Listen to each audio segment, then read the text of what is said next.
بسم اللہ الرحمن الرحیم۔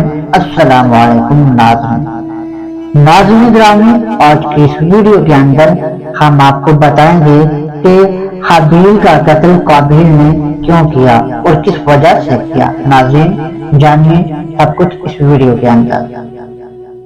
حضرت آدم علیہ السلام کی زندگی میں ان کے دو بیٹوں حابیل اور قابیل کا ایک اہم واقعہ رونما ہوا، جسے قرآن کریم میں بھی بیان کیا گیا ہے۔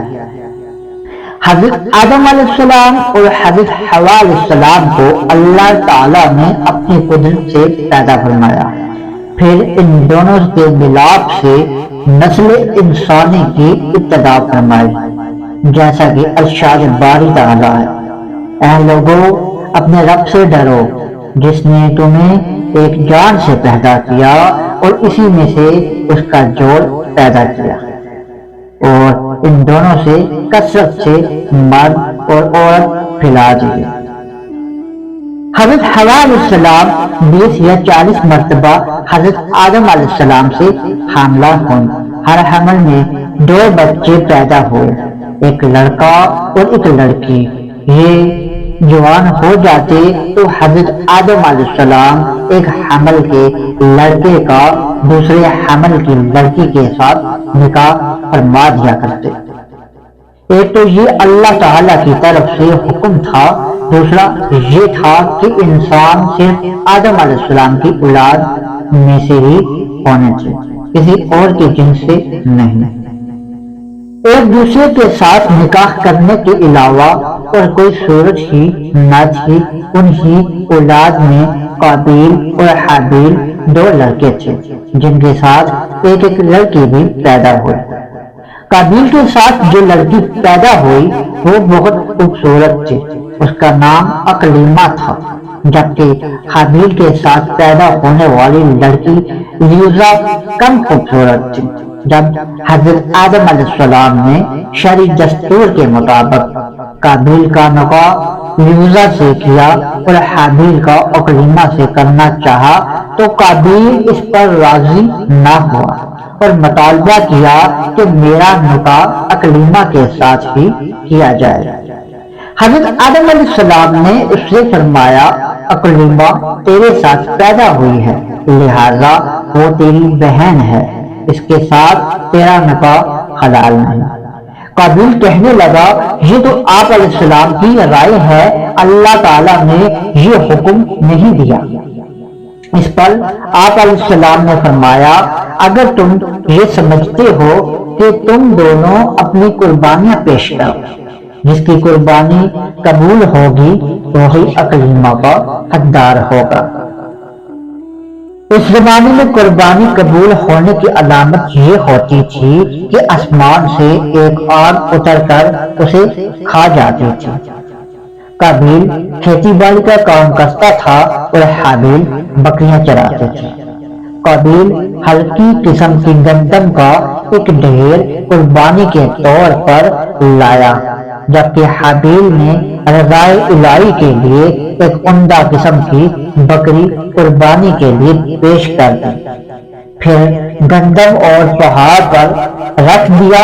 اس کے بعد حضرت آدم علیہ السلام نے دعا فرمائی تو آسمان سے آگ نازل ہوئی اور اس نے حابیل کی قربانی کو لے لیا اور قابیل کی گندم کو چھوڑ دیا۔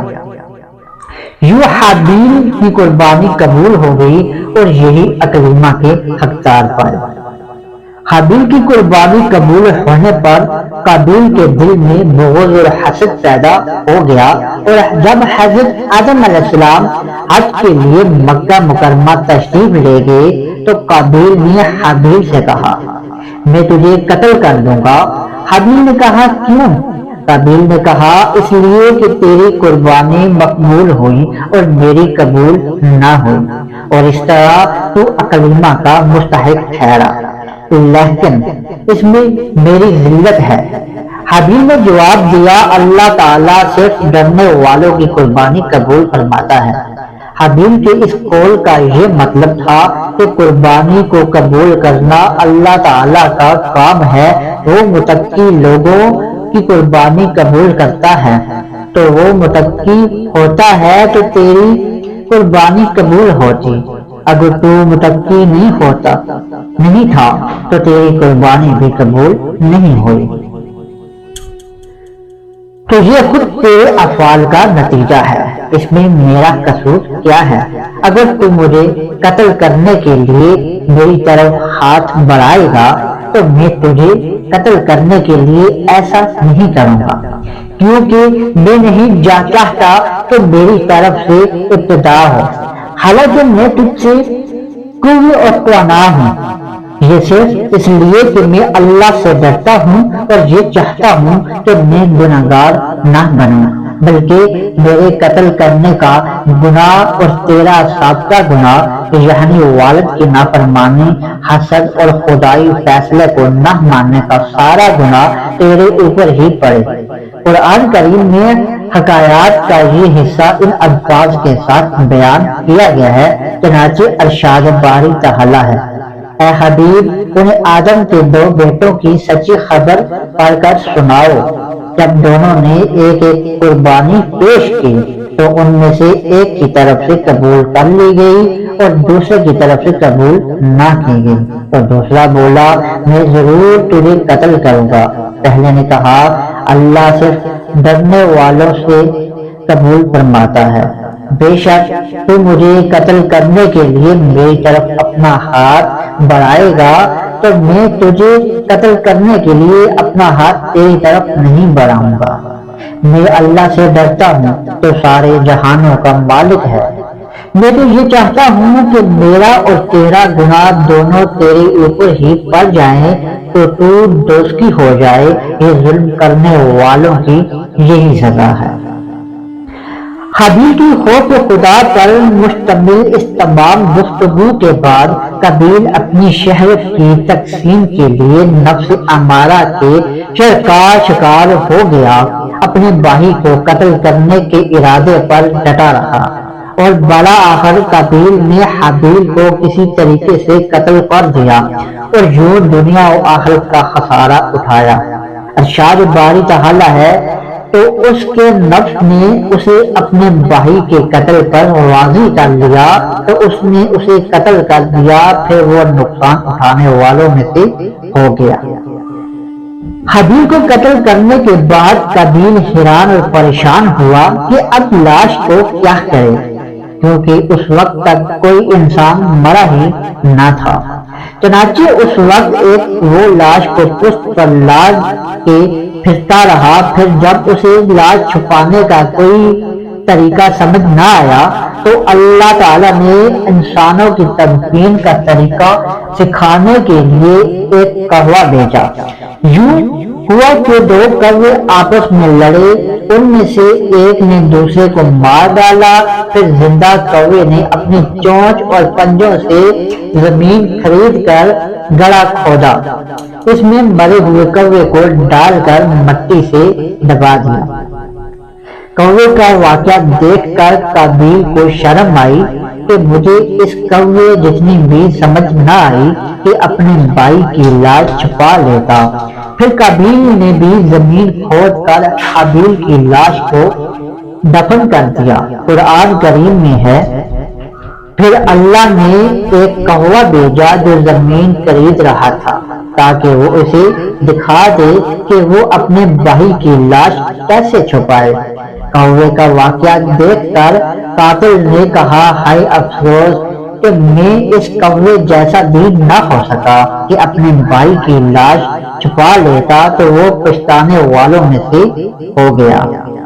حابیل کو قتل کرنے کے بعد قابیل کا بہت برا حال ہوا، چنانچہ امام مجاہد رحمت اللہ سے مروی ہے کہ جب قابیل نے اپنے بھائی کو قتل کر دیا تو اسی دن سے اللہ تعالیٰ نے اس کا ایک پاؤں پنڈلی سمیت اس کی ران کے ساتھ ملا دیا اور یہ قیامت تک یوں ہی ملا رہے گا۔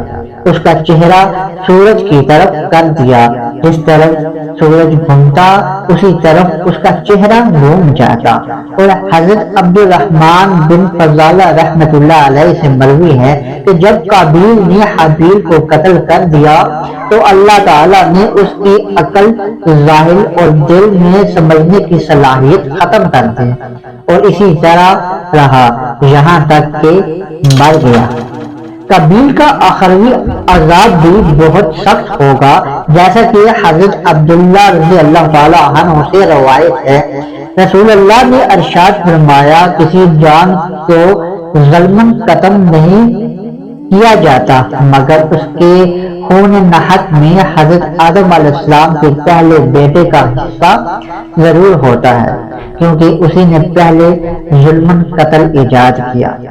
اس سے معلوم ہوا کہ قیامت کے دن قابیل کو قتل کے گناہ کی سزا ملے گی، اور ان قاتلین کے گناہ قتل کی سزا بھی ملے گی جو قیامت تک کسی کو نہ حق قتل کر کے جان سے ماریں گے۔ والسلام، انشاءاللہ پھر ملاقات ہوگی ایک نئی ویڈیو کے ساتھ، تب تک مجھے اجازت دیجیے، اللہ نگہبان۔